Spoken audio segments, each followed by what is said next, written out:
We have looked at tables and equations in our journey through proportional relationships. And last but not least, we're going to focus on our graphs.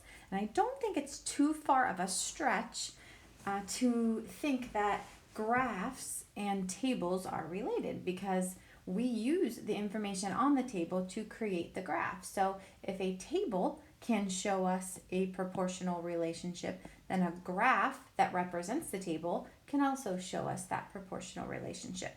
So let's take a look here and investigate a little. In number one, I have a table here, my x and my y values, my inputs and outputs, and I've already graphed them. And I have to decide whether this table and graph, because it's the same information, it's just two different ways to show that information. I have to decide, are they showing a proportional relationship? Now, we already know how to do that with the table, so let's just talk that through. If I look at each of my input and output pairs, I can see that they're all ratios that are equivalent.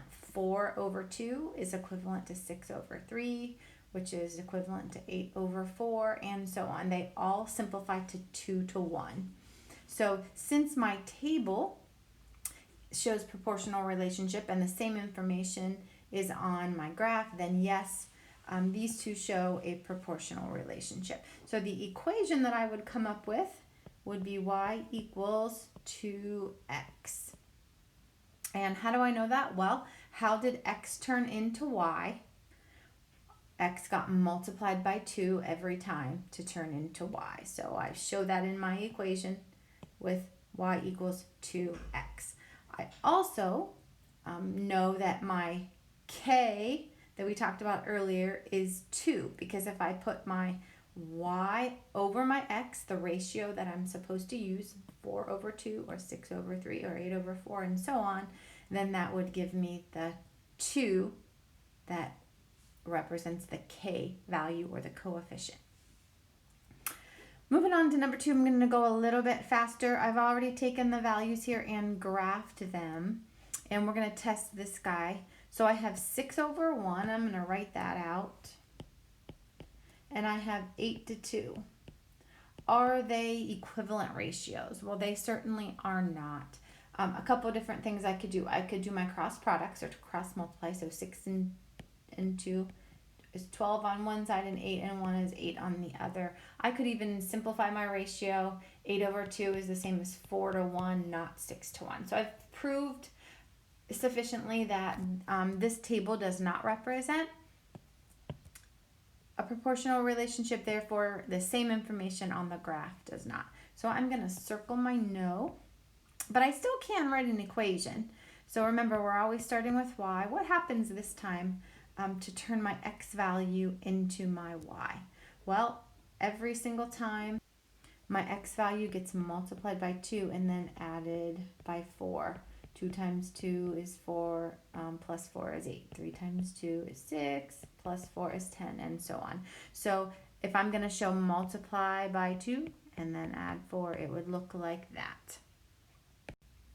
And I'll do the same with these two as well.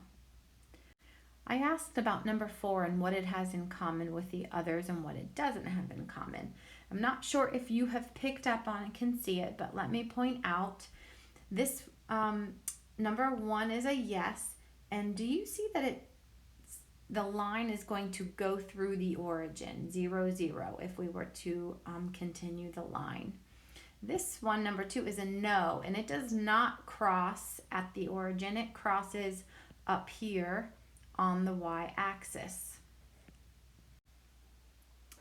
And I've drawn a line through these points as well. As you can see, in number 1, I have a yes down for number 1, and I want you to point out to you, where does it cross the y-axis? It's going to cross at the origin, and it's also a straight line. Number 2 is a no. It does not cross down here at the origin. It crosses up here at positive 4. Where do you see a positive 4? Well, you also see it right here. It's the constant in our equation. So if the constant is there, we know it's not a doesn't represent a proportional relationship, it's not going to cross at the origin. It's going to cross wherever that constant says. Same. We're going to look at two more very quick examples. I did want to show you that you don't always have to start with a filled out input output table. You could be given a graph and you can use that graph to write or fill out your table and then write an equation. So the three are related. We could start with an equation and fill out the other two. We could start with a graph and fill out the other two. We could start with a table and fill out the other two. I want you to have a good solid understanding that all three are the same information. They're just shown different ways, and we can use one to create the others. So let's look at my table, or I'm sorry, my graph, and fill out the table. So I can see that I have my first point is at 3, 2. So I'm going to fill out 3, 2. I have another point at 6, 4. I have a third point here, and that's at 9, 6. And last I have my last point is 12, 8. If I'm testing for a proportional relationship, I'm going to set up my ratios, y over x, so 2 to 3, 4 to 6, 6 to 9, 8 to 12. And they all do simplify. If I were to do that to 2 to 3, I could simplify them all to 2 to 3. So yes, I have a proportional relationship on the table, so therefore also on the graph. So we're going to give that a yes.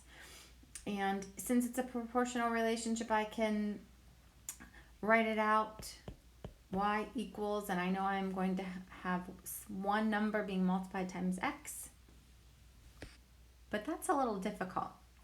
How do I know what value to multiply 3 by to get 2, or to multiply 6 by to get 4? If you're not sure, remember we have our little trick.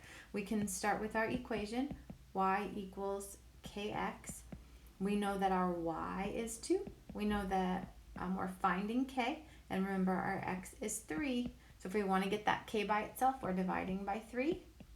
So what does k equals? It equals 2/3. So 2/3 is my k, and then I have to finish off with my x.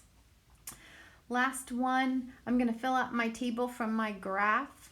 I have a point 1, 3. I have a point 2, 4. I have a point, let's see, 3, 5. And the last one is 4, 6. And I can see right off the bat, I do not have equivalent ratios. 3 to 1 is not the same as 4 to 2. So this guy is a no. But I can write my equation. And this is a simple one. Every time x is being added by 2 to turn it into y. So y equals x plus 2. What I want you to get from all of this is not only going from table to graph to equation and so on. I want you to take a look at our graphs. Starting with number 4, it's a no. If I look at my graph, look at what it has in common with all the other graphs and what it doesn't have in common with all the other graphs. So I'm going to draw a straight line just so we can maybe see a little bit better. If I draw a line through my points, and then we're going to go back 3 and 4, my yes is crossing at the origin where it's supposed to. No constant here. My no is crossing at 2. And how did I know it was going to cross at 2? Well, it's right there. It's the constant in the equation. So 2 things to remember: straight line on a graph and crossing through the origin. Those are the 2 requirements for a graph to show a proportional relationship.